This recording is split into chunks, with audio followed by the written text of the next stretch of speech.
It's his item. Oh, it's for Tim. Yes, it's for Tim. We can put it at the last of the meeting. You don't want him at the fire hall? I want him at the fire hall. It could be a bad night. We'll just move it to next meeting. Is it Tim? Mic on. Yes, it is. But his microphone Need to closed. speak into it. I'll call the meeting to order. Do you have the roll call?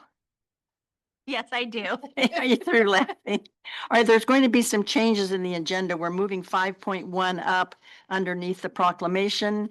And since the ordinance adopting the city transportation system plan is not a public hearing, the hearing's already been held and it's closed. The vote will be under old and new business. It will be the first item under old and new business. So now we will have the pledge. I think the minister isn't here tonight, so we'll have the Pledge of Allegiance led by our council president, Josh Adamson.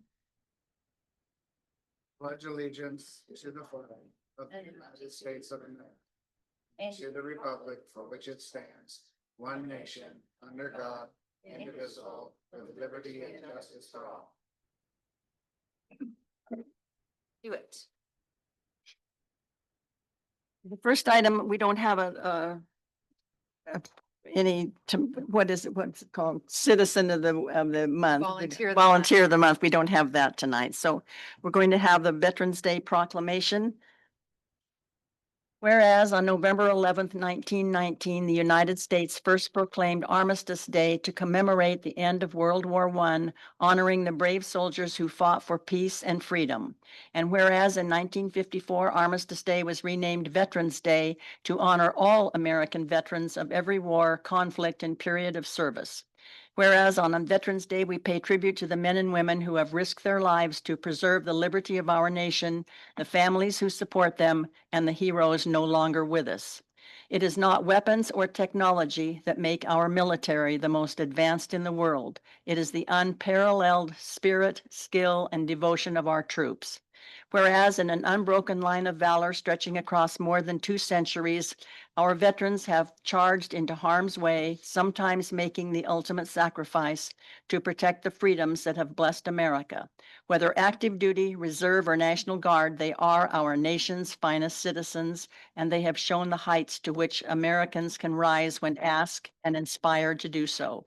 Whereas long after leaving the uniform behind, many veterans continue to serve our country as public servants, mentors, parents, and community leaders. They have added proud chapters to the story of America, not only on the battlefield, but also in communities across our nation. We promise to support our soldiers, sailors, airmen, Marines, and Coast Guardsmen as they return home. And whereas Veterans Day is a time for Americans to unite in respect and gratitude for the courage, dedication, and sacrifices of our veterans, and to acknowledge the profound impact they have had on securing the freedoms and values we hold dear.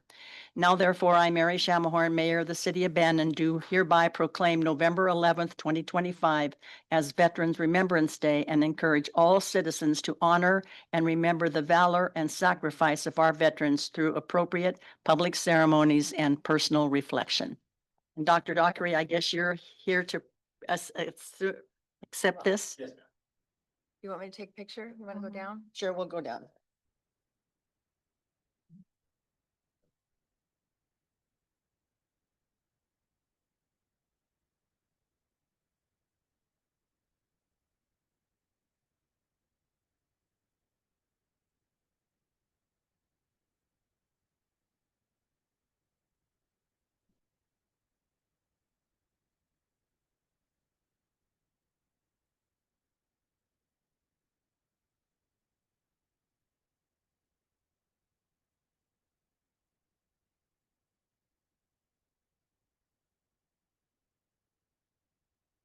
If you want a copy of that picture, June will have it tomorrow.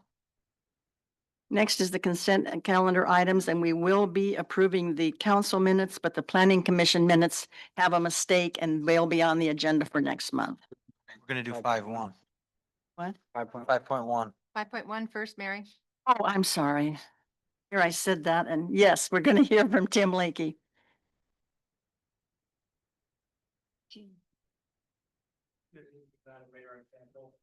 5.1. There, is it on? Yes, now you're on. Um, asking permission, we've received a bunch of radio equipment when CERT disbanded last spring. Coos County Radio Club has reached out to us and would like to utilize that equipment. So we're asking the council's blessing if the city could donate it to them. So what are the chances that we'll ever have our own CERT team again? Right now, I don't have an answer on that. This club is committed to being radio comms if things went south here. As CERT would, they would not be an operational search and rescue CERT type thing. It would just be strictly communications. Okay. Do these radios eventually get outdated? So I'm not a radio guy. Right now, we're sitting with this equipment basically in storage and it's no use. There's people that know radios far more than I do. There's some antennas, a ham radio, and some stuff that we do not use today in the city.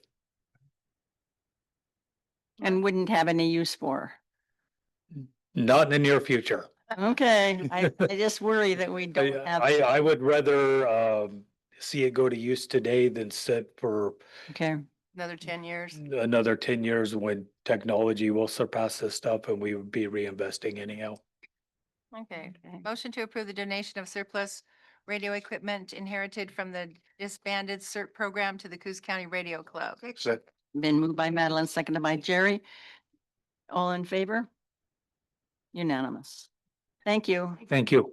Thanks, Tim. Have a good night. Now we'll go to the consent calendar. Anything anybody wants to discuss to move on? Nope. Move to approve. Second. Been moved by Josh, seconded by Madeline to approve the consent agenda. All in favor? Unanimous. All right, so now we're under public hearing and we'll be going to resolution 2519, request from ban and disposal and recycling for city council approval of a proposed solid waste and recycling rate increase. Do you want to have a staff report? Thank you, Madam Mayor.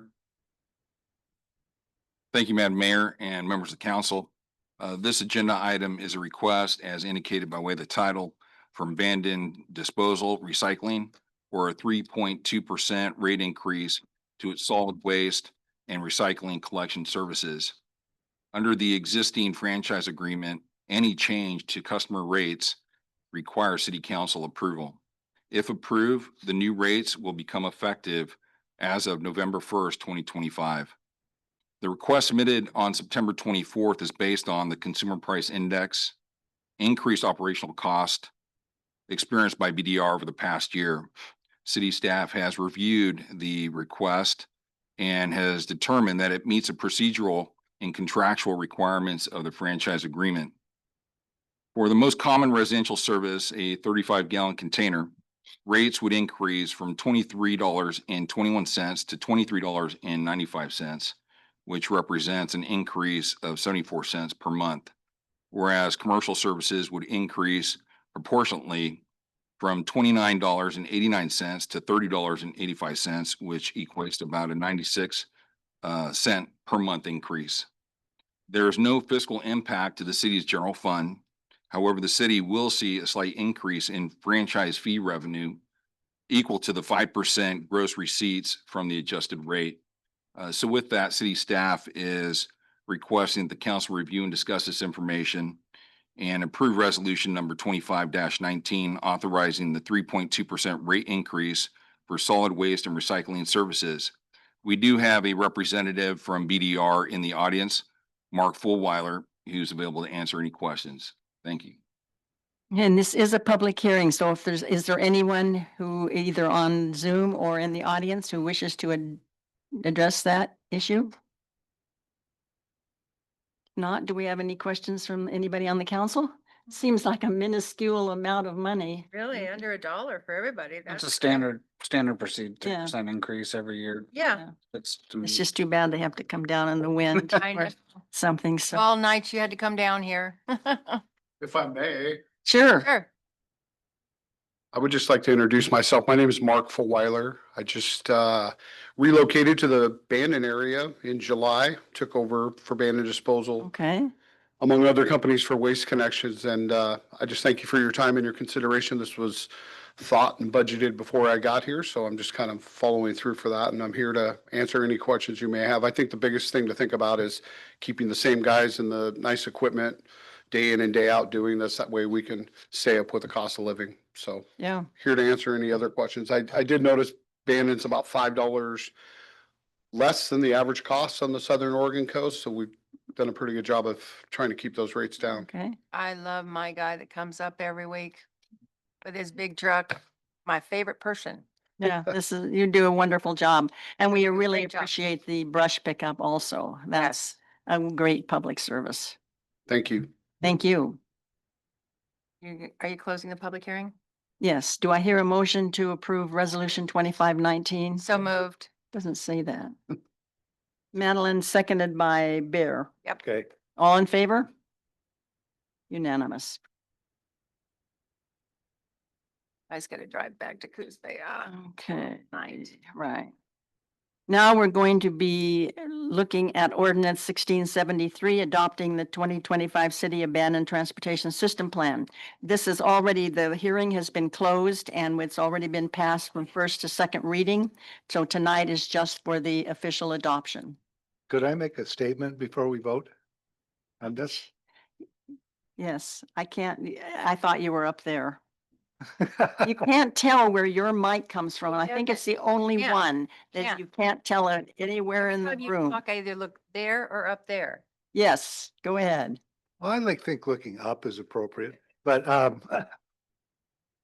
I just like to say I'm writing this, I'm going to read this to explain my opposition to the current choice of Highway 101 improvement proposal before the council. The plan supported by the council majority calls for widening 101 through Bandon. This approach would require acquiring private land, businesses, and homes along the 101 corridor, presumably through eminent domain. It would also necessitate changes to setback requirements for any future development along the highway. I cannot support a plan with such significant consequences for property owners and our community's character. And as you know, instead, I am advocating for the alternative proposal 3, a 2-lane southbound and 1-lane northbound configuration. Critics argue this design would slow traffic and complicate crossing at Highway 101. However, ODOT's studies indicate these concerns are quite manageable. More important, traffic calming is one of our stated objectives. This alternative offers several distinct advantages. It requires only restriping, not construction. We could implement it as a pilot program and evaluate the results after 1 year. If the configuration proves problematic, reverting to the current layout would be straightforward and inexpensive. ODOT has also committed to adding passing lanes outside of Bandon, which would address speeding concern as cars enter town. Given the low cost and reversibility of this approach, I believe we owe it to our community to test this solution before committing to a plan involving property seizures and permanent infrastructure changes. I'm concerned that the council majority may be advancing a proposal that they expect the state to reject or be unable to afford, postponing any meaningful decision. Our city deserves better than procedural avoidance. I urge the council to reconsider the restriping alternative as a practical first step. I think there's one important thing here. What? I don't think anybody ever talked about eminent domain. Nope. We've never, but it has How, to come back to the council before, and I don't think there's anybody on the council that's But going to if go you want to for widen the, condemnation. if you want to widen the highway all the way through town, the only way to do it is to take stuff on both sides. But we're not voting on that yet. Right, we're not. We're just exactly. voting on Not. what plan to send, Exactly. Which is- put in our TSP package. Which is one, which Right. would require eminent domain. Well, the plan was though, to make sure that it wouldn't ever take place. Correct. ODOT's never gonna have the money to come through and do all that. Exactly. So it's like a, So basically, we're just avoiding. Well, we were no, playing no, the thing was, we don't wanna do anything. And they said, no, you've gotta take this one in order. and we're to- cramming it down your throat. Right. That's what they said. Yep. And it's like, you guys don't live here. We live here. Yep. We're the ones that have to put up with it. Well, I don't think there's that much to put up with. I think that it would work just fine. But, and we could get. Do you ever get out and drive during the summertime? I mean, I don't know where you drive, but there's like, when I'm going home like at 3 or 4 o'clock, it's a mess out there with the 2 lanes it is right now. And you want to cram all that into one? I've been out a lot. And I mean, I've been here for 12 years and not as long as you, but it would work. Yeah, there may be. Yeah, I don't think it would. I think we were calling their bluff here. They sat there and basically threatened us. We were in a They did. lot of different meetings over the Yep. last year. And they basically made it seem like that we either did this or we weren't going to get our transportation safety plan approved. And this is our way of saying, we'll play your game, but we know very well in the present day economy, you are never going to do this. This has been going on a lot longer. So wait, see Bert, you get a light. Well, yeah, but this has been going on a lot longer than just this last go around. What stuck with me, Bear, was the, 40 plus people who filled this room and all made it very clear that they do not want to lose a lane of traffic. Although- Exactly, exactly. One of the things that I've seen in public meetings over the years is that whenever something is up, the people who show up are the ones against it. The ones for it they don't show up because they just figure, they'll do the right thing. And We had a so, petition with like 90 signatures and I don't think most of them didn't show up because they figured, hey, we let you know 5 years ago how we felt. And I don't think they'd changed their minds, right, Lori Osborne? So I think it's a done issue now. Maybe it'll come back to us and maybe we're gonna have to revisit it again. Maybe we'll play don't a know. little game, We'll see but. what the state says. yeah, I'm betting the state won't approve it, but. Well, It's up to them. It's nice of them to take our thoughts into consideration there. after, one thing, Bear, at one meeting, the guy said, because Chris was on the committee and he had the minutes.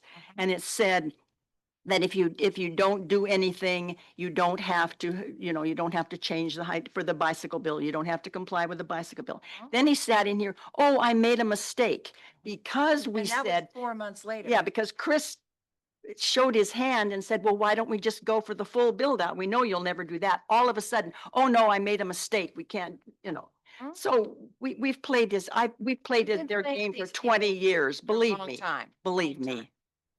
Okay, motion to approve ordinance 1673 and accompanying findings. And this will be a voice vote. Do I Yep. hear a second? Yes. Then we're gonna read it by Right. title. Doesn't have to be read by yeah. title only. Oh, huh? She'll read by Second title reading, only. She needs to read it by title. Oh, oops. That's fine. This is ordinance 1673, an ordinance of the city of Bandon adopting the 2025 Transportation System Plan update, amending the comprehensive plan and establishing Highway 101 Alternative 1 as the preferred configuration. Now I make my motion? Yes. Motion to approve 1673 and accompanying findings. Second. Been moved in second and we'll have a voice vote. Yes. Commissioner South Tyler, I'm still against it. No. thank you. Commissioner Purcell? Aye. Counselor Seymour, Yes. Counselor President Adamson, Aye. Counselor Garrett, Yes. Counselor Powell. Yes. Let the record show ordinance number 1673 has been adopted.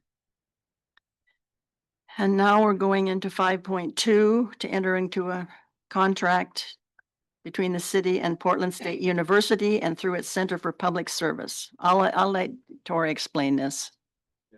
Madam Mayor.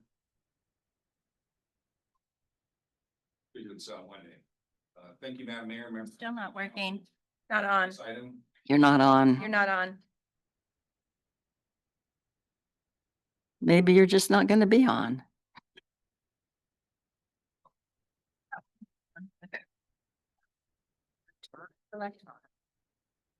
There you go. There we go. Madam Mayor, members of the council, this item seeks authorization from the city council to enter into a contract for professional services with the Portland State University Center for Public Service. This partnership will allow Portland State University to conduct a comprehensive rate study and develop scientifically based user fee methodology for implementation by the city relative to user fees pertaining to the water and wastewater utilities.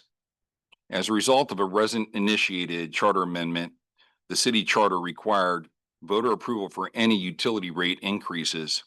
That restriction has made it difficult for the city to keep pace with rising operating costs, maintenance, and improvement costs, resulting in underfunded utilities and subsidies from the general fund. The Oregon legislature addressed this issue through Senate Bill 1062, which restores rate-setting authority to the city council, effective January 1, 2026. Portland State University brings deep experience in public finance, rate modeling, and community engagement. Their work will include a cost of service analysis, development of user fee models, public outreach and communication support.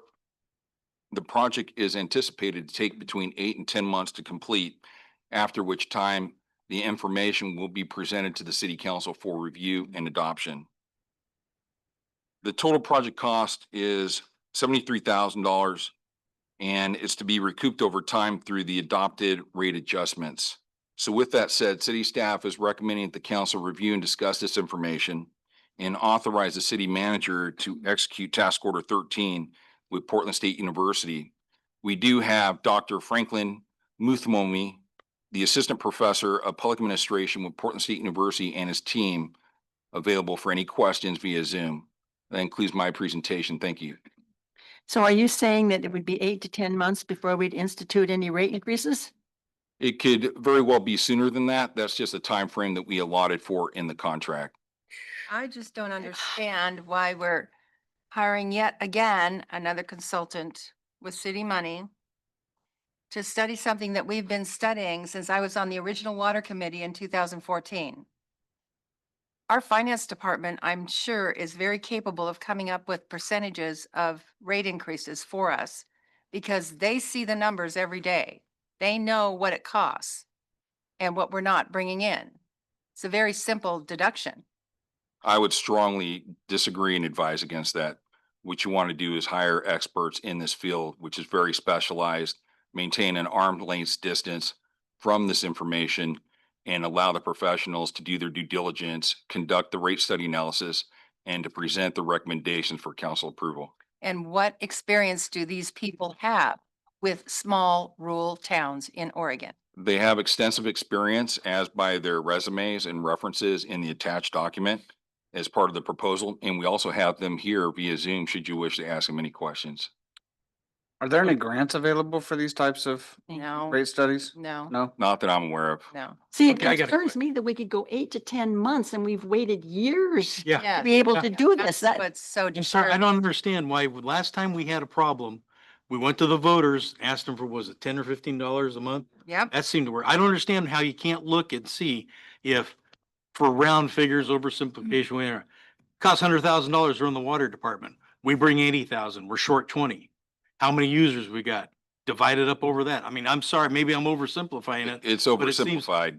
So, With all due so, respect, that is oversimplified. so it takes 8 to 10 months to figure out how you Correct. recoup those other 20 grand. There's a requirement to conduct public outreach. There's the requirement to have statistical empirical data to support your recommendations. I think historically, the reason why there's been opposition by the community is because of that specific approach. And I think this approach, No, it's. No. I Oh, don't you're wrong, trust anymore. Tori. you're Right. wrong. I'm sorry, Tori, but you're wrong on that. You know, again, you my present them- recommendation stands, and I would highly advise against choosing to do this work internally in-house without the expertise of a consultant such as this team. What is the schedule on the return? 8 to 10 8 months. to 10 months. 8 to 10 months. Which we could negotiate. We could have that shortened. What's the time frame that the city council would like this work performed? Who's on Zoom from this, You saying 8 to 10 months? these consultants? Three back? Yeah, well, you. Tori, who's up there that's, Oh, that's, Yeah, the project manager, Franklin, he's a PhD and an assistant professor with Portland State University. I'd like to ask him a question if he's Yes. mic'd. I'm yes.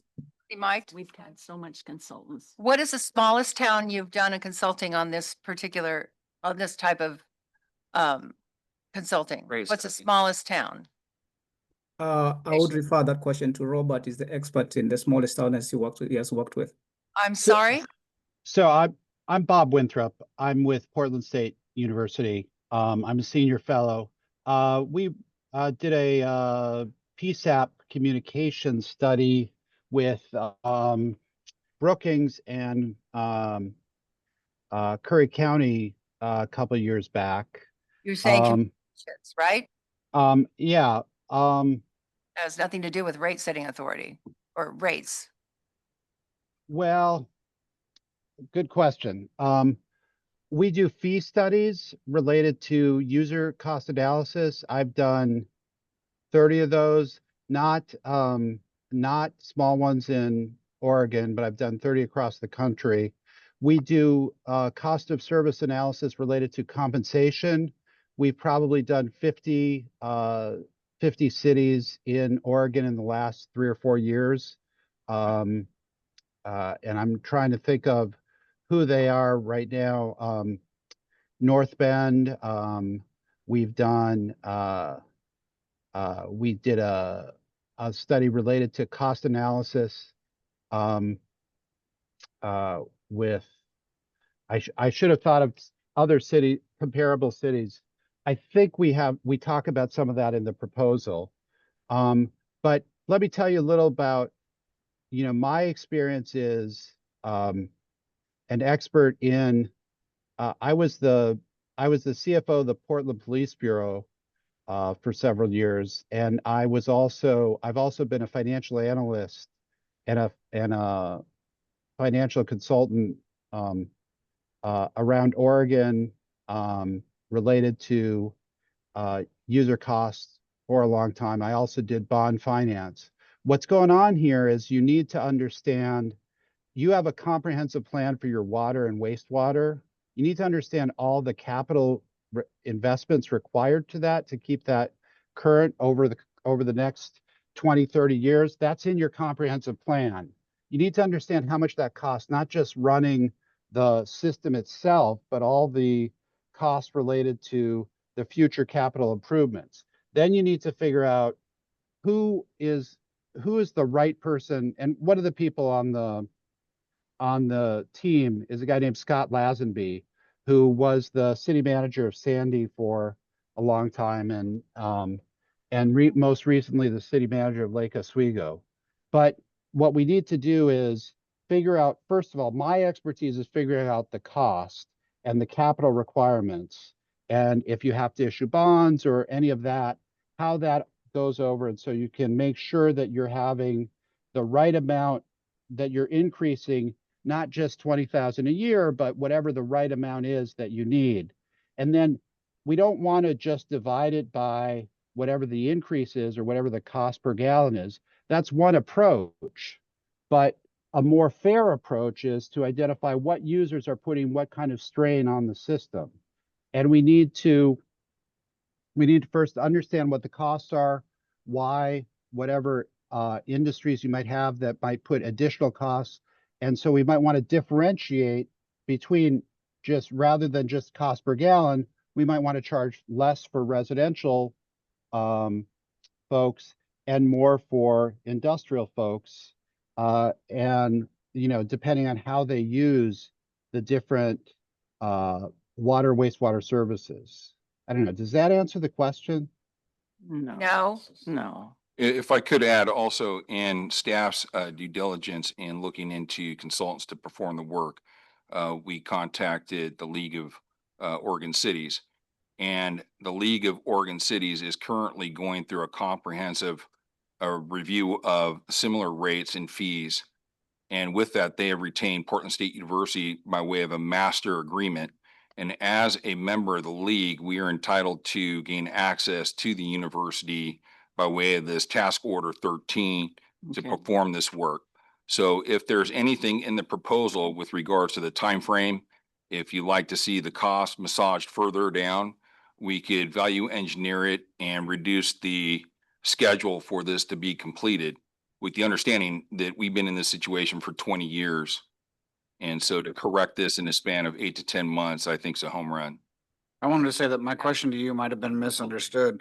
I wasn't asking, as it was stated, for how long until the costs get implemented. Mine was, if it's gonna cost 73 and it says that it will be recovered over time, is there a proposed timeline of when those will be recovered? It'd be predicated on the rate adjustments. Right. Right, so.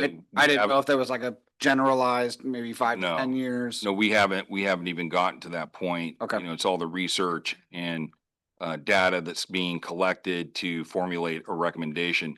And the idea is not to adopt a one-time fee increase. The idea is to adopt a methodology Mhm. that has all the modeling and computations that once it's implemented for your wastewater, there'll be a separate one for water. You establish that, and the mathematical formula then computates this rate increase over the next, 50, 75 years, Right. with the objective of one day at least getting near to recouping our operating cost, with also having some additional funding set aside for Future. repairs and expansion. And a lot of this is required in effort to facilitate new housing development and intensify the existing uses found throughout the city of Bannon. So this is a plan for the future. And that's why I stress, and I've been through this in the prior city that I've been at. And this expertise is invaluable, and it's required to go through something that we're about to embark on. You need to lean on the experts in the industry, and these individuals are the best in their field. And that's why, and with the strong recommendation of the League of Oregon Cities, that we have presented this to you this evening.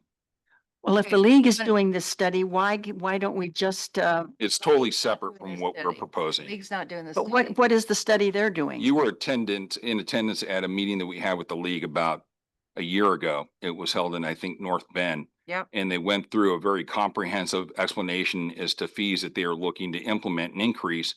And they said in an effort to successfully implement it, their window was 2 years beyond the work that was presented at the luncheon. Their fee, they're looking into their fees, not utilities. Right. So with that, Nothing to do with us. the staff has circled back with the league, inquired further in addition to other cities, and that's how we came about with this recommendation in an effort to expedite the recruitment process. And if there's concern about the length of time to prepare the study, we could definitely work to rein that in, and perhaps even bring a revised staff report at the next meeting if that's your desire. I like the idea of the value engineering. I just have one more question, see if anybody I can know, answer I it. Yes or no. It's really simple. Has your company, ever done a rate increase study for a town of a population under 4,000? Yes or no? I don't know. How that would Thank you. matter. Well, Could I, It could I does. just, the cities that, the only one of the two It's cities a that he, utility. okay, but one of the two cities that he mentioned was Lake Oswego. That is the wealthiest city Yes. in the No, he state. said that there was a city manager Right. at Lake Oswego. No, he was from Sandy. And no, he was at Sandy and then he moved to Lake Oswego. He's on our team. you said that you think I've worked with Brookings, I've worked with Curry County, I've worked with North Bend, But not I've rate worked with Silverton, not in this specific thing, but for utility. but how about, could we look to page 30 on the proposal so you could see kind of what's involved in the study, so you get a better feel for what's in, what matters on this and why we're looking at this? If you, Right do you after, have, Is it attachment? Which attachment? Little humor for the audience. Appendix, estimated budget by subtask. I can. go ahead. yeah. So if you look at the different tasks, we have 7 tasks here. Or I'm sorry, 8 tasks, of which, you start by understanding what your needs are. You have very extensive, you've talked about doing a lot of studies. So you have a master plan for your wastewater, you have a master plan for your water.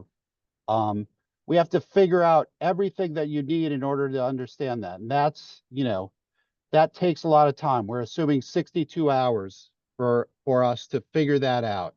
You know, it's not just reading the document, it's also understanding everything that goes into it. Then we need to look at your actual data.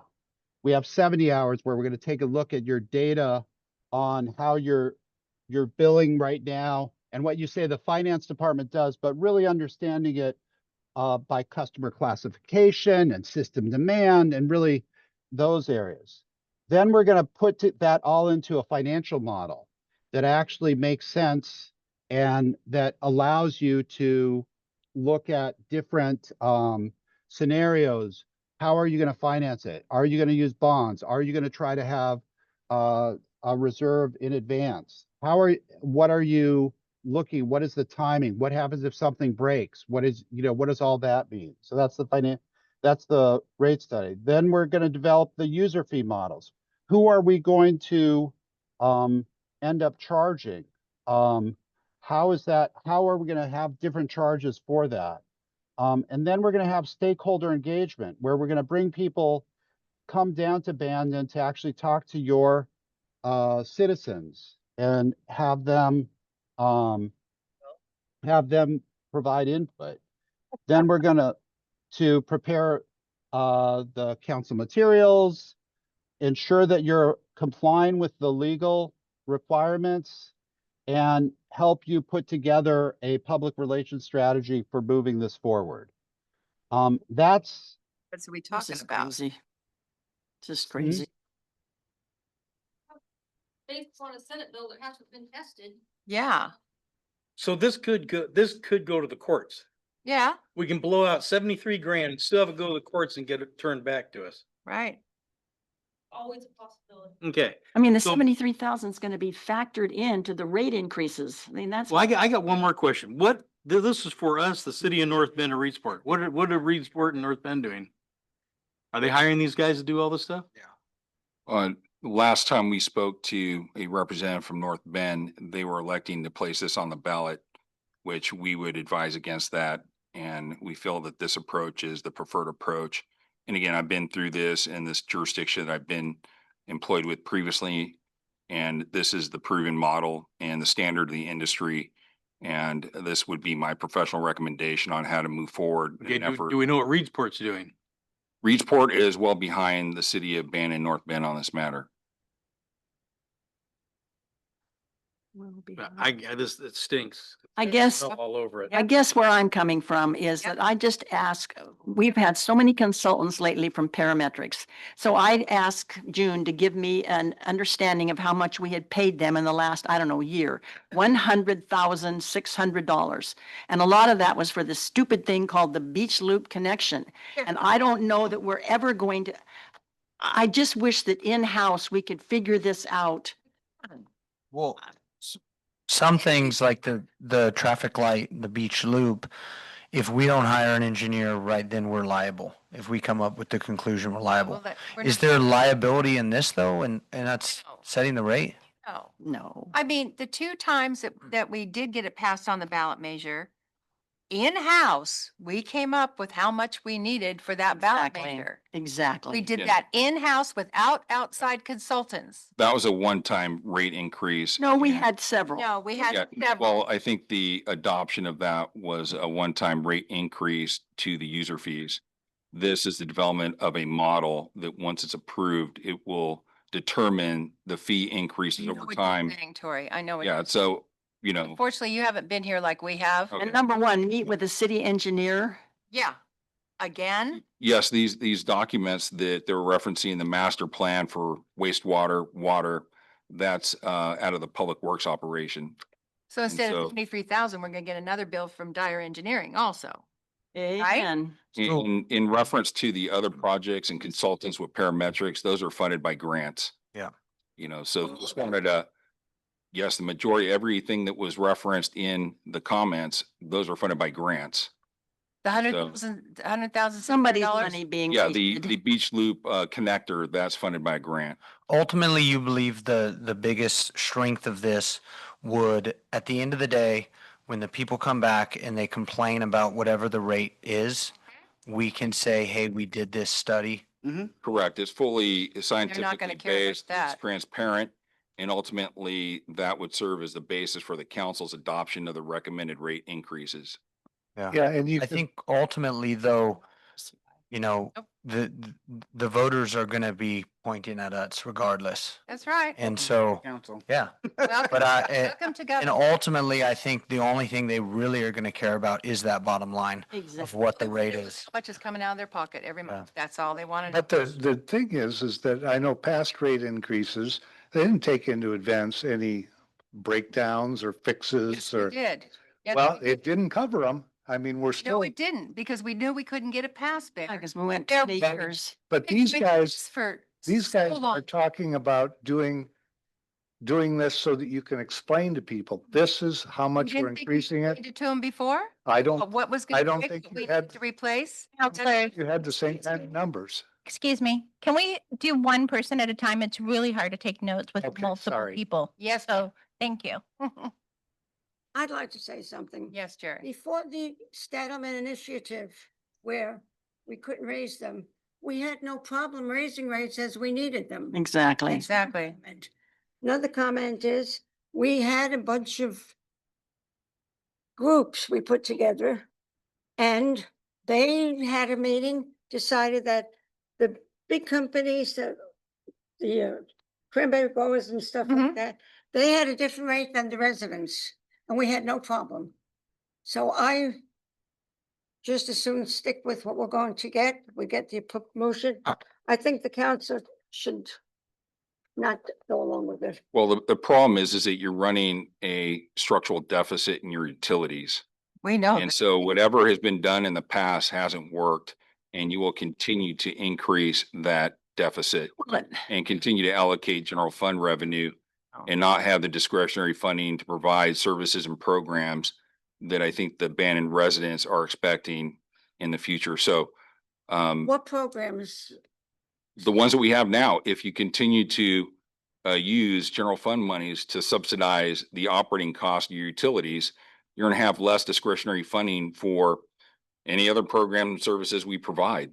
Well, then you can figure that out. You and the finance director and Yep. the staff can figure out, we don't want to be subsidizing them. And that, No. we ought to know that by January 1st, when this is signed into law, we ought to know how much we're subsidizing and Yep. do, as Chris said, divide it into the number of customers, or at least we'd have a base, and then Then to go do a water forward. master plan. We shouldn't be hiring Portland State to do a water No. master plan. No, They Well, weren't I'm- preparing a water master plan. They're preparing the study that will we- support the rate increases and the development of methodology for implementation. I'm gonna make the motion to authorize the city manager to enter into the contract pertaining, we can do some value engineering with Sure.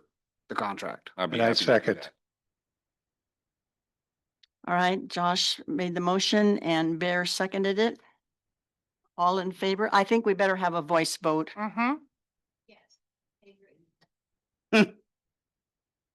Counselor Powell, No.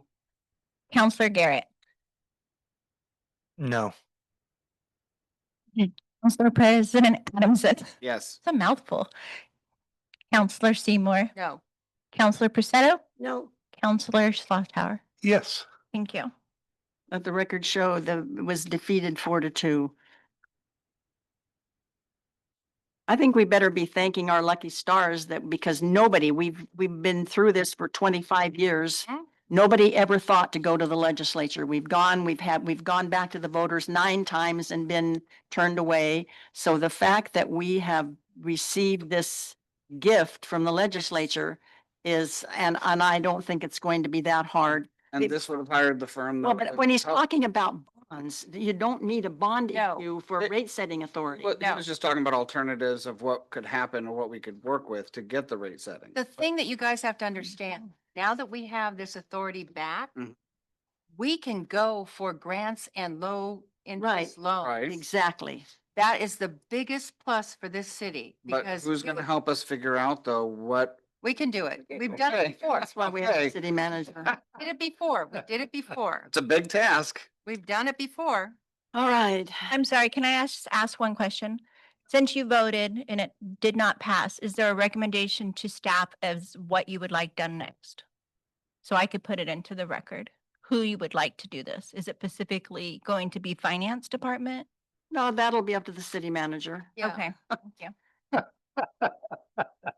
He has staff. He has got some really excellent staff. He This took was them. staff's recommendation. Yeah, I'll remind you, I have a master's in public administration, Then he'll not public figure out finance. something. Yep. Yes, he does. Tori, I think ultimately it's just that 73,000 is a lot of money when we're ultimately trying to save, our people the eat most your amount of funds money. And that's what before the we- value We wanna- engineering would have cut down. But we want to increase the rates the least amount possible, and adding an extra 75,000 onto that Exactly. is just, it's hard. Well, that's, So- the other point is like what the guy was saying. Well, we'll figure out how to tell the voters that. Well, we went out and tried to tell the voters and they told us to stick it. I'm sure when he comes out and says, hey, guess what? 85% increase, but it's gonna be okay because I'm telling you this. Yeah, I think they're gonna say the same thing. Except that they've lost their ability to.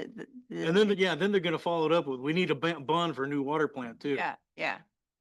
Okay, All right, so Fine. now, we're now moving on. This is for a short meeting. This has been interesting.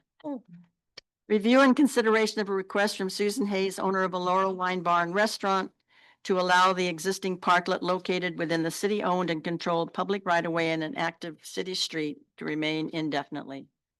We have, this is, I spent, well, after Tori gives his report, Yeah. then I will tell you how much time I. Before the report, Tori, I own another restaurant on the exact same street, so I'm going to recuse myself from 5.3. You could stay here though. Hmm? You can stay here. yeah, you don't have to You leave. can sit here. You don't You have don't have leave. to leave. You can sit No, down. that, No, you don't you have have to to leave. leave. Yeah, technically he does. No, he, No, he doesn't. no, he doesn't. No, he doesn't. What's your recommendation, Shayla? You use your own diligence to determine. Okay, let me ask this question, because I'm right next to him. Do I have to go In the too? first place, and it really- unless They're there not- is a financial gain, Yeah. please look at the law. Yes. That's what bothers me, is that we are circumventing what it says. I Yep. have studied this over and over again. Unless you have a financial gain from the decision, you don't have to step down, you don't have to do We anything. definitely could debate that. However, I do have another dinner restaurant on the same street, so this is what I feel most comfortable with. Well, Chris has a bakery on the same street. It's a breakfast. Well, that's true, but I don't have a problem with it, because I don't think those 3 parking. But you spaces don't have to affect leave me the at all. room. That All right, happened let's go. before. Wait, Let's- can Yeah. I chime in real quick? So, when it comes to the ethics rules, the counselors have to make their own decisions as to what they are most comfortable with. It's not up to the city to make that decision for you and advise you accordingly. Because ultimately, if there is an issue with the Oregon Ethics Commission, the individual counselors as people are the ones who have to deal with that, not necessarily the city. So that's why I always tell the counselors, it's up to your discretion and your comfort level as to whether or not you participate in something that may or may not be a conflict for you.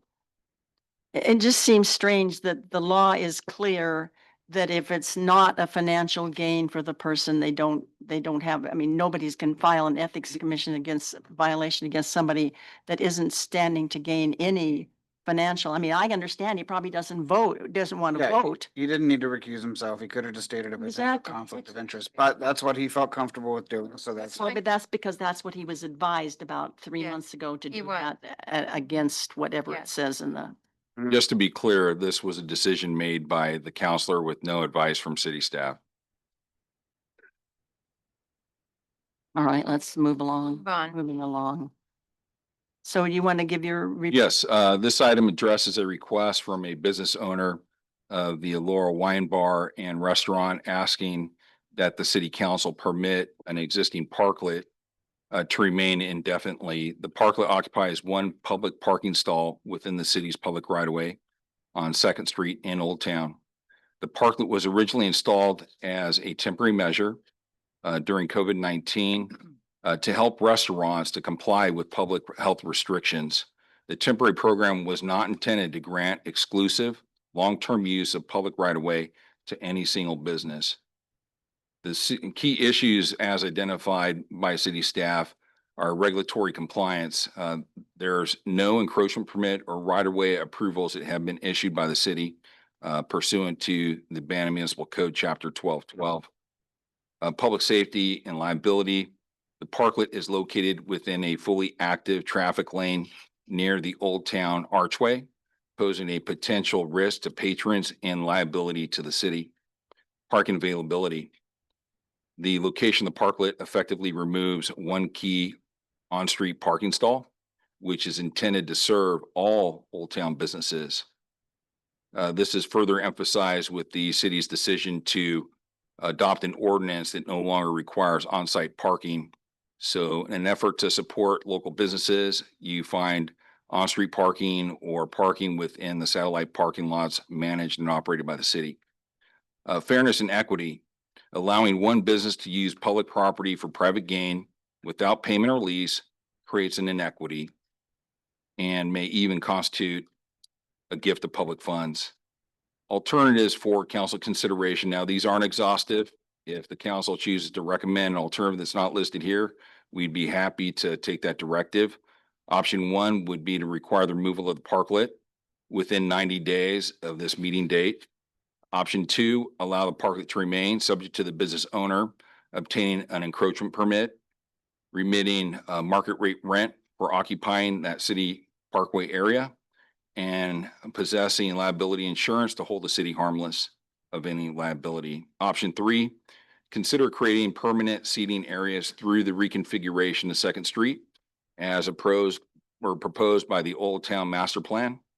Option four would be to explore the possibility of creating a pocket park on the adjacent undeveloped property for the provision of additional outdoor seating for all patrons of Old Town businesses. So with that said, staff is recommending that the city council review and discuss this information and direct staff accordingly. Well, there's quite a bit of information about when this thing was formed that I don't think anybody looked at as far as from a historic standpoint. I understand I got 2 calls today. One was from a former GBA member and the other from a business person. And when the parklet was put in, this was Dana's baby. This was what Dana was very, very interested in, parklets. And she obtained, I believe, maybe a Main Street grant, or she obtained a grant of some sort, but there had to be private money to match it. And I know one person put in $500 and other people put in the rest of the money. It was a community effort to put the parklet in. But the understanding was that it was to move around the community. It was not meant to be a stationary object in front of any specific business. It was to move around. And I also have some information here from the GBA where they are talking about, from the GBA. They were looking for a design committee, and this says one of the things they're looking for is like parklets and benches that the public can use when not shopping. So this has been kind of a GBA effort, particularly when Dana was here. And Because Dana was part of GBA. yes, she was definitely part of GBA. And so I went online and started looking up, I have all these documents about parklets, and what they are is exactly what we have here, a sidewalk extension that provides more space and amenities for people using the street. And I think that if the public, if that was paid for with public money, and a lot of people, then I think that it could stay there for a couple of months and then move to some other location, and it could continue to move maybe every 6 months to other areas, because there's been the factor that says, why should one business have it when the other businesses haven't had an opportunity? So maybe in fact Archie would want it, or maybe down at the port building, that it could move around. Maybe you don't want it, and that's it. I don't think most people, Timmy's still not here because he's the one that's going to be moving it. but I don't think that most businesses, maybe they don't want it in front of but one thing that it says throughout the parklet, it is for public use only. So you wouldn't be able to rent out, you wouldn't be able to reserve the tables for the business. It would have to all be strictly for the public. So if you're like, you could sit there whenever you wanted to, and it wouldn't be a situation. That's what that's what it says for parklets. See, I remember the same thing too, where it was supposed to move. Is there any Yeah. history on why it never Didn't did? move. Or I think COVID came. Yeah. I think it was in front of Texas at one time. It No, was, it was, Pretty they were, close to I it. think there's supposed to be one down by Peters. I think that's where it was there gonna. was, apparently there got was one. more money for a second, just a second, Susan. Right, they got one, but they never got the money. They for the didn't get second. the money for the, or maybe they have some money, but they didn't get enough because So does anybody know why this one didn't move then? If they couldn't get money for a second one, they just didn't. I think they had money for a second one. I'm looking at my source here. They had money for a They second did. one, Okay. but they didn't find anybody that wanted it. Apparently they talked about it at the court and maybe Jeff didn't want it. Somebody didn't want it. Okay, all right. So So- it isn't that desirable for anybody. Does doesn't seem- GBA have those funds that were donated for this project? Does GBA still have those funds? No, Sorry? no. They don't have the funds. No. Hold on, Miss, Yeah. I'm sorry, Beth Patrick from GBA is on Oh, Zoom Beth. and she'd like to speak. All right, and Good. then we're gonna let Susan talk.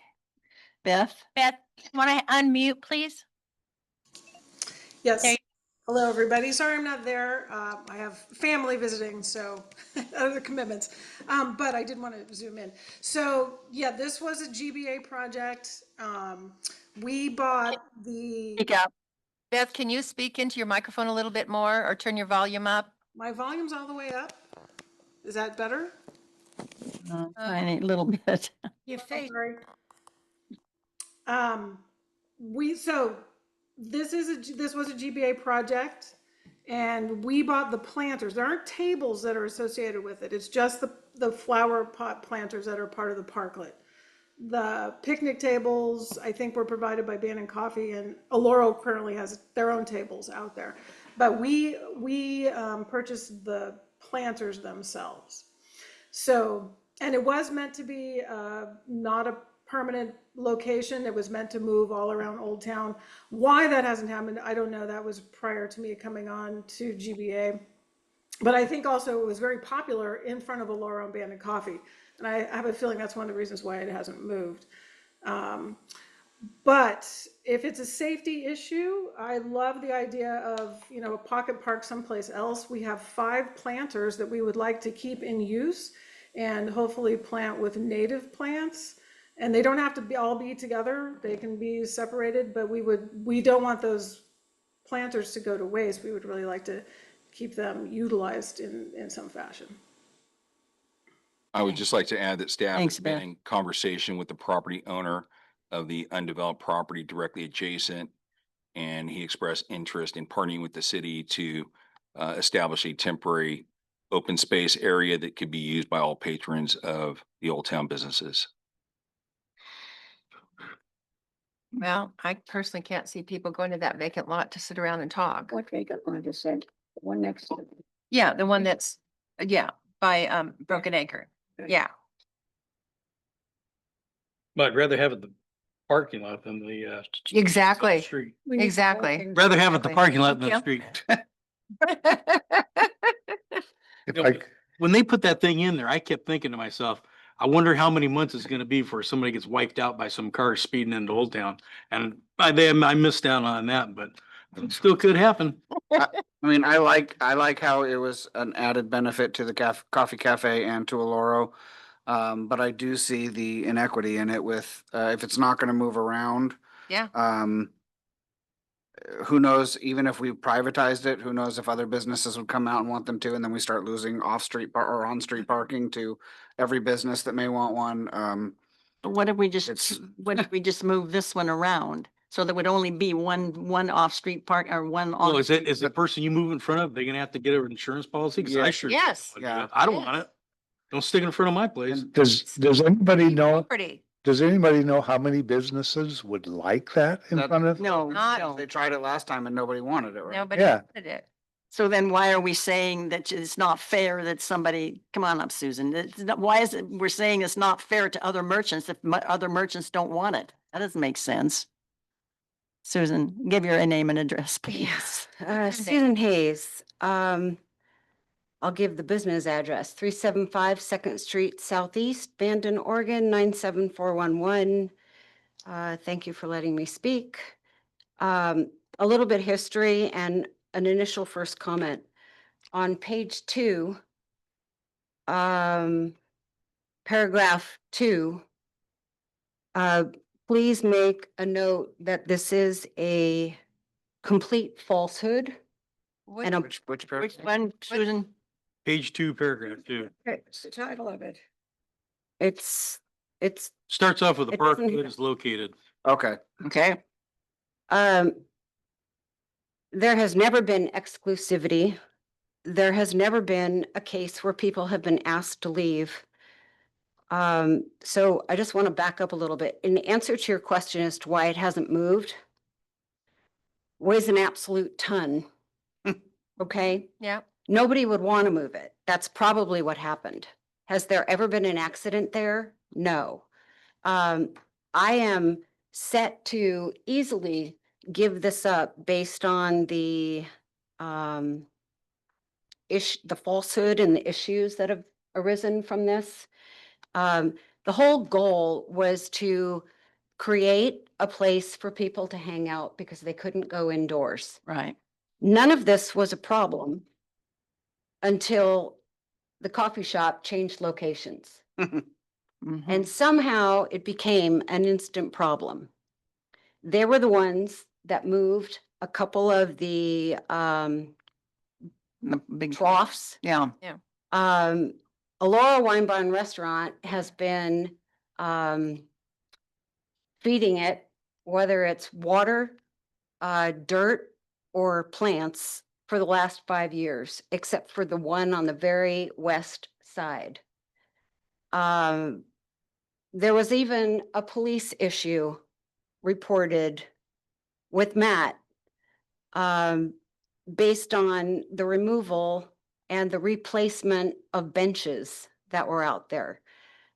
In the beginning, the city or Greater Bandon Association paid for the troughs, and Dragonfly Nursery donated the plants. They only did that from the very beginning. At that point, we were asked by Dana if we had interest in keeping the project there, would we change out the plants when necessary and take care of them? And we gladly did that. There were park benches, what do you call them? Picnic tables. There were 2 picnic tables.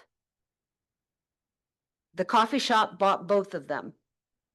I bought one from the coffee shop for $200.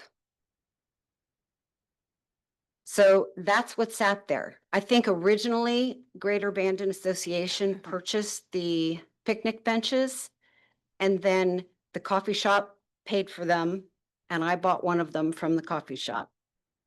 When the coffee shop sold their business, they accidentally, inadvertently added an extra picnic table to their inventory for the sale of their assets.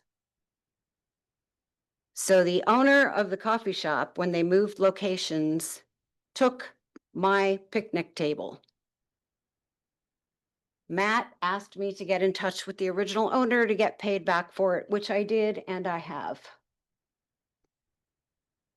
There were 2 owners of the picnic tables. Have fun moving it. I'd like to get my stuff out or pay me and move it. Makes no difference to me, but I want to make very clear that there has never been exclusivity. That entire sidewalk area has been full and vibrant from anybody coming down the walkway.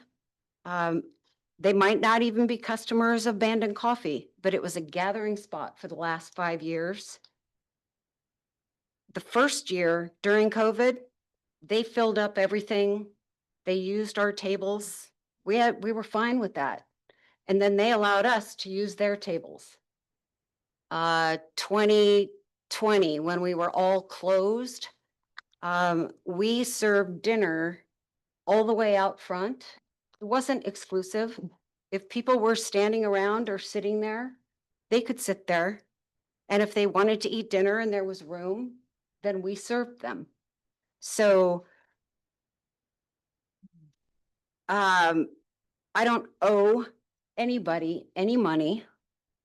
I'm happy to remove my 2 tables and my 4 chairs that are sitting in the parklet. And you can pay me for my dirt and my flowers.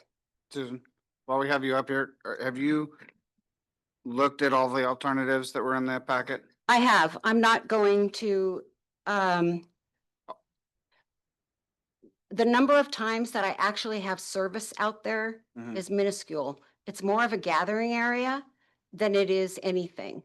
My 2 tables that are right outside my window, Right, like every other On the- restaurant Right. here, I do more service there. okay. The wine walks, everybody hangs out all over the place there. So, Again, there's never been an accident. right. But you wouldn't be interested in like entertaining alternative 2, like privatizing it then? You just, it's either keep it as Uh, is or just take it away? It's not worth. I don't do enough business. Right, What I benefit from is not some ugly giant motorhome in front of my 2 Right. windows. Right, exactly. That's what I benefit from. When people want to sit in a window seat, mm-hmm, they don't have to look at somebody's worn out motorhome. Right. They get to look across the street And at whatever that crazy stuff is that's going on, and the 2 vehicles that are always parked there. Right. But here, at least they see a welcoming area under the archway. There are plenty of people from Bandon Brewing who eat pizza out there. right here, Susan. Yeah. Sorry. So Yeah. I was just curious because I Yeah. didn't know if you had a chance to look them over. I did. I looked Okay. at them tonight. I received an email and I was unable to open the document at all. So, I remember number 3 very clearly. I never remember Dana talking about the moving around, but have fun moving them around. I mean, they're a complete pain in the neck to move. So we have them sitting very straight on so that there's no question as to where it is. And keep in mind, this was 2 parking spaces for the last 5 years. But now it's only 1. And now we're having some issue about losing 1 parking space. Yeah. So there are people all day long that are hanging out, doing their thing. They sit out there with their dogs. The one thing we have done is we have asked people to take dogs off the tables. So those would be the guests that we've turned away.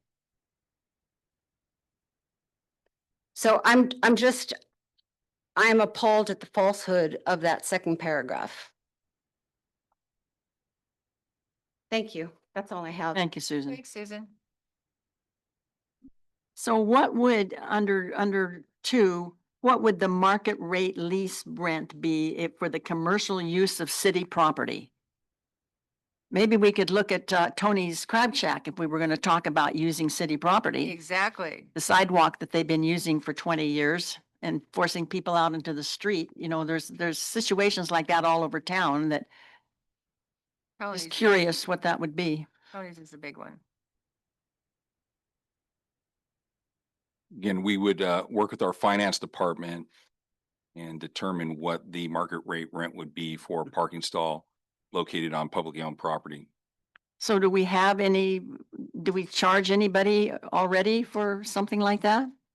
No. No, this No. would be a totally new line item. So something that the Regards to- DBA Well, with one our, thing that Susan did say that clarified my thought was why it was never moved. And Dana's the one that asked Susan, from what Susan said, to maintain if we the, wanted it to stay there and she would maintain it. So that answered my question is why it didn't move. Well, Dana said it didn't have to move. So that's one thing answered. I get one legal question. Car jumps the curb and hits somebody right outside their building. Who's liable? We are. Okay, even if they jump the curb and hit them, is they're right by the door, sitting there on the chair on the sidewalk, it's the city? Because why, we're allowing the parklet to be there. No, I'm saying if the parklet's not there. I'm saying it's not, it's a heck of a lot more Yeah. dangerous without the parklet, as far as I'm concerned. Your car jumps the curb, hits Yeah. somebody. It's protecting you from, No, if they were on a parklet, they could have a car there. I mean, it's not. Microphone, please. Cause my thing is if the thing's sitting out there and it's our bacon, if they get hit in the parklet, but if they're on the sidewalk, it's not. I say get rid of it. I agree. to me, it's just the opposite. Lori, would you come up? Yeah, and come on up, please? Lori. You've got some money in this deal. Not really. Lori Osborne, 56068 Wheeler Road, Bandon, Oregon. Just a little back history. Main Street had a grant for $1,500, and then the public spent money in. It's all online. You can find out everybody that's put $250 in, $50 in, $40 in. Mary has all that information. She can talk about it if she wants to. So the rest of the money was raised for that. It actually went over the $3,000 in budget. There was actually 2 parklets that should have been in. One was supposed to be there and one was supposed to be over by Broken Anchor. Okay? Only one went in. There is money somewhere. I don't know what they did with it. It could be spent somewhere else. I'm not sure. It was only supposed to be there till October and then taken down. It was supposed to be temporary. And how it got into this, I don't know. This has not been something that's been a sleepy thing for 5 years. Old Town businesses have been talking about it. Like, why didn't it get moved? Why is it not here? You just haven't heard about it because nobody's come here. Yeah. How this got presented to you guys in front now, I have no idea. I don't either. I just happened to be here and at the meeting, mainly for the ODOT thing, because I'm super involved with that and to just listen. But there is money. 2.5 years ago, when I took over the Bandon Fisheries Warehouse, I came up to get a permit and actually spoke with Dana, and she thought a second parklet might fit really well in front of the double doors out there on the street. And so I actually went to Jeff Griffin and we talked about it, and we both all decided that it was just too fast, too dangerous. And so we simply eliminated that situation. But at the time, 2.5 years ago, I did hear there was money for another parklet. Whether that is or not, whether you put it in another fund, I don't know. But I just wanted to give you a little back history on temporary till October, completely removed, and then possibly put up again. I think my only thing is that, I mean, it was supposed to be moved around, whether you want it or not. That's up to you, because who wants, I mean, the liability is the city. We just found that out. So, but you know, you think about like the Bandon Shopping Center, like Ray's, where people will go gas or reverse, and it is dangerous. And I hate to bring this up because it's a super sad situation. You know, I was a chamber president for 5 years, and what happened on Cranberry, which a lot of people don't know, I mean, that's really sad. And imagine if that was a child. We would all know about that in this town. And it's such a sleepy thing right now that people don't know. I think you do have to think about the liability on that being involved, you know, in your situation. And that's all I have to say. So, Thank you. anyway. Lori. See, the safety issue really bothers me because most of the sidewalk incidents where people have been killed on the sidewalk have been not, I think they would be protected by the flower pots much more than they would some senior citizen like me hitting the gas instead of the brake, even when you're trying to park.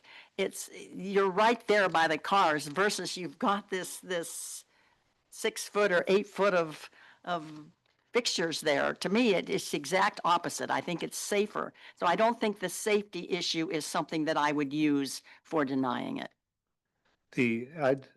Plus, when I first saw it, when I drive into town, still now, I look at it, I smile. It feels. I know, I do It too. feels very comfortable. It does. But you're And taking your eyes off the road.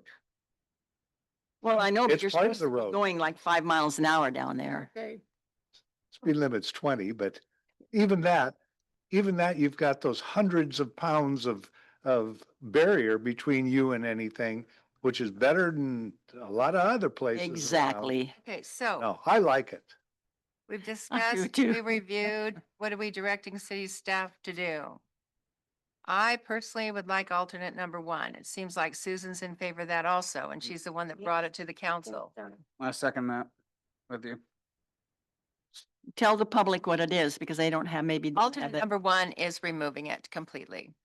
I don't think Susan was in favor of that. She liked it there. No, that's not what she She, said. she liked it there, but if we had to choose one of the other alternatives. Charger, she doesn't want to pay for it. Right. I don't blame her. She doesn't want to get the insurance and all of Who that. wants us to pay her plans? I think if you looked at parklets, you know, and looked at, if anybody had spent the hours downloading all this parklet information, you would see that this is a true parklet. And I don't think that there involved a lot of extra insurance or fees to the city or anything else, but that's, I'm through thinking about it. Okay, so what are we doing? So Madeline made the motion to require removal of the temporary parklet. Oh. Who seconded? Josh.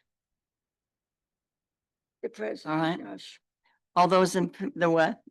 President Josh. President, forgot, Council President Josh. Getting very formal here. All those in favor, please raise their. I like it when it's formal. Opposed Thank you. The record Point of show- clarification, to one. Alternate number one. I like, alternative number one with the 90-day period. Wait a minute, hang on. Oh, and the city's going to remove it then? After 90 days. All right. So we would provide the business owner the notification that Right. within 90 days it'll be removed. Okay. Hey, well, in that notification, can Anything you else? tell her to go ahead and dig her plants out there? Cause I don't think we should have to pay for them. If she wants to keep them, dig them up, put them in a bucket. But first place, this was GBA, wasn't it? Yes, Why it do we keep was. confusing the city with GBA? I imagine GBA has their own insurance. Well, I don't think that these yeah, tulips but and the, Dana the was, pot. Dana was involved and she was a city employee. And she's the one that put yeah, it but there. true, but Dana was involved as the GBA probably when she got the grant. Yeah, But it's after also on was- city property. Correct. Gotta get Correct. Archie back. Yeah, is Archie, Archie, could you call Archie? Archie's Yes, probably I'll get sleeping. it. Archie, come back. You asleep? Well, it's almost over. I mean, where's my agenda? I don't know where the agenda is. We're going into public comments. I know, but I'm trying to find my agenda. It's a, because I use the Zoomer. Here, Mary, That's the backup. Just public comments. Yes, now is the time for public comment. Anybody have any yes, public? Darcy, you want to go on up? Council, Mayor. Hi, Darcy. Thank you for having me here to speak. My name's Darcy Grayheck. I live at 53701 Beach Loop Road, Bandon, Oregon. I've lived on a farm there for 35 years. Before anything else, I want to acknowledge that we are meeting on the unceded land of the Nosoma people. And this is the month to celebrate Native American heritage. My mother was born at Standing Rock, and the Native American culture is my first culture. So I have a foot in two worlds. I want to say one of the things that Native American people celebrate more than anything is veterans. So it's a good pairing to have Veterans Day installed in the middle of Native American Heritage Month. There's a lot of people that are not Kokwa were the Nosoma were the ancestors of the Kokwa people. One of the values we hold really, really dearly is the land and taking care of the land. And that would explain my long involvement with Johnson Creek, which I know you probably don't want to hear about, but I do have a website. I have a nursery. I have a native plant nursery. I'm going into my 6th year. My website is for Stillwater Natives Nursery, and there's a Johnson Creek on the website. I have been tracking the history of what we've done at Johnson Creek back when the city thought it was okay for us to do some planting there and restoration work. We invited the city council every single time we did it. Anyway, we didn't hurt land in any way. And if it was ever possible, we'd sure like to do some more restoration work. I'd love to hear about that. But meanwhile, as Johnson Creek is a contentious subject, I decided the city's point of view on land use is probably different than the federal. So the federal maps that show the national wetland inventory shows that as a wetland. And then there's the landslide maps from the Dagami mapping tool that if you want, you can go on Dagami and look all these things up. use the filters. But I want to make sure everybody's aware of it, so I went ahead and posted them on my website. So if you click on Johnson Creek on my website, you can see these maps that show the slide zone where they want to move the natural resource boundary. The slide zone is right there, and they show the floodplain. So as stormwater carves those creeks ever deeper, it's about 10 feet deep now, there will be trouble. Stormwater is going to be one of the most difficult things we have to deal with, not drinking water, stormwater. So anyway, I just want to let you guys know that I'm promoting good care of this land. I hope eventually you'll invite us, the Native American community and the other fabric abandoned, the bird watchers, people that love to walk in nature without development. I hope you'll make us feel more welcome there. And thank you for listening to me Thank you. today. Darcy. Now, Darcy, this has to do with action by the Planning Commission, right? A proposal to change isn't that correct? The natural resource boundary was going to be moved because they thought it had been made in error. But if you look at the landslide maps. But see, we weren't privy to that at all. So when you come in like that, we don't. When I come in like what? Well, when you're mentioning it, we didn't really know what you're referring to. The Johnson Creek? Yeah, the action of the planning that was before the planning. Yeah, but I'm not really referring to that. I'm referring to the very large group of people that loves to practice restoration on the creek at no harm to the city. Yeah. If in case of flood, it would be an asset. And we get a lot out of it. The cultural fabric, I see we have a community and cultural developer. Is the Native American community involved in the culture? Is that addressed? Or is it just one culture? So you see, we want a place where we can practice our traditions and our cultures, and that would be a fabulous place, and teach our kids. So that's why I'm approaching you guys. All right. Thank you. Thank you. Madam Mayor, we do have someone on Zoom that would like to speak, Amy Gunter. All right. Amy, you want to unmute yourself, please?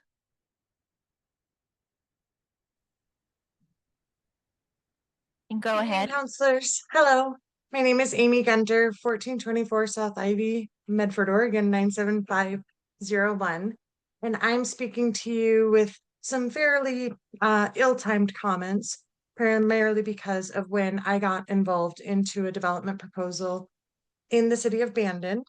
And it's become clear that the transportation system plan that has now been adopted is creating development hurdles and adding uncertainty to the requirements of the city of Bandon's land development process and how the various regulations, including the comprehensive plan policies and goals as they pertain to the land use ordinance and the public street standards, will be implemented when you're looking at current planning proposals.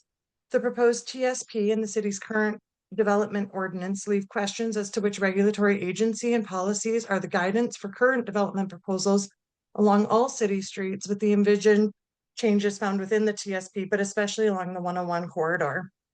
The municipal code requires, quote, the dedication of additional street width may be required when an officially adopted street plan or the nature of the proposed development indicates the need for additional width when a development proposal is made.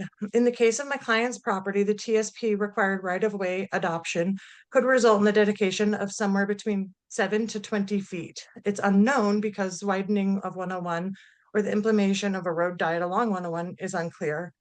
Loss of 20 feet of property frontage would render the lot unusable for proposed commercial development. Additionally, the city standards for driveway separations and spacing standards are substantially less than what is required by ODOT standards.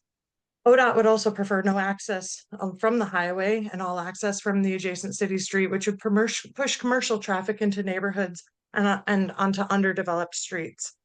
As a consultant in various communities throughout Southern Oregon, transportation system planning, land development standards, and ODOT standards are oftentimes in conflict or do cause confusions when you're proposing documents and development regulations and so forth, and determining which requirements will apply. But the key piece that seems to be missing from Bandon's regulations and the TSP adoption is how staff's hands are tied, and it may necessitate variances to city street standards on nearly all applications that border Highway 101. And that's due to the unknown right-of-way potential dedications and where frontage improvements begin and end, and then where landscape improvements, parking improvements, building improvements, et cetera, begin and end. So this is potentially creating a variance situation. Variances, as in your code, should be challenging to obtain. But when numerous applications are forced into a variance situation due to a city policy, that seems to run afoul of all of the state planning goals. And the TSP triggering a variance could be seen as a taking, where Measure 56 notice should be required. And then the TSP standards for the city standards need to be modified, or at least some flexibility should be codified into your code. So I guess the short, to shorten what I'm gonna say is maybe the council should look at how the development regulations apply to current development and provide additional flexibility to the current city staff so that applicants aren't forced into variance procedures, because I know the city council doesn't want to be reviewing all of your development proposals along 101 for things that maybe there should just be codified flexibility. So thank you for your time. Sorry that I didn't come when the public hearing was open on this. We just started this process and this has come up, and we've had a fairly large meetings with Oregon Department of Transportation, the city's Public Works Department, and the Planning Department, which led me to you guys this evening. So thank you very much for your service. Thank you. Is this the pink building lot she's talking about? I don't. No? No, this is in reference to. Microphone. I can hear you. No, I can't. Maybe we ought to pay, see if we could get another mic. I have another one. This is in reference, Community Development Director Jeff mentioned, this is in reference to Rogue Credit Union's pre-application conference for a project they're speculating on at the top of the hill near 3rd Street, across from roughly where the old bike shop used to be, I'm told. Oh, So Robert uphill. Miller's building. Yeah, it's vacant now. Yeah. So I'm not sure what that cross street is. I don't think there is. one. June. Thank you. So maybe just up the hill from that.